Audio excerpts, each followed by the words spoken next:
4000 kilometre দূরে আগ্নেয়গিরি, কিন্তু তার ছাই আজ ভারতের আকাশ দখল করছে। শুনলে অবিশ্বাস্য লাগবে, কিন্তু হ্যাঁ, ইথিওপিয়ার হাইলিগুব্বি আগ্নেয়গিরি 12,000 বছর ঘুমিয়েছিল, আর এক ধাক্কায় এমন বিস্ফোরণ ঘটল ছাই আকাশে 14 কিলোমিটার পর্যন্ত উঠে গেল। আর এই ছাই থেমে থাকেনি, ঘন্টায় 100 থেকে 120 কিলোমিটার বেগে লোহিত সাগর পেরিয়ে সরাসরি ইয়েমেন ও ওমানের ওপর দিয়ে ভারতের দিকে ছুটে আসে।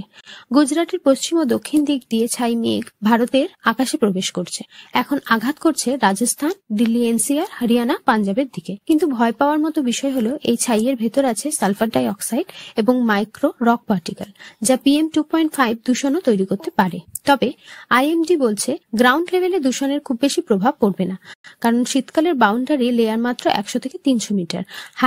ছাই মেঘ কিন্তু 12 থেকে 14 কিলোমিটারে। কিন্তু সবচেয়ে বিপদ এয়ারলাইন্সের। এই ছাই মেঘ ঠিক সেই উচ্চতায় ভাসছে যেখানে আমাদের বিমান ওড়ে। ইঞ্জিন, উইং, ভিজিবিলিটি সবকিছু ঝুঁকিতে। এর কারণে একের পর এক ফ্লাইট ক্যান্সেল, রিরাউট। ভারত, মধ্যপ্রাচ্য, আফ্রিকা সব জায়গায় বিশৃঙ্খলা। এই ছাই এখন পাকিস্তান হয়ে চীনের দিকেও ঢুকছে। এটাই প্রমাণ প্রাকৃতিক শক্তি কখনো অবহেলা করা যায় না।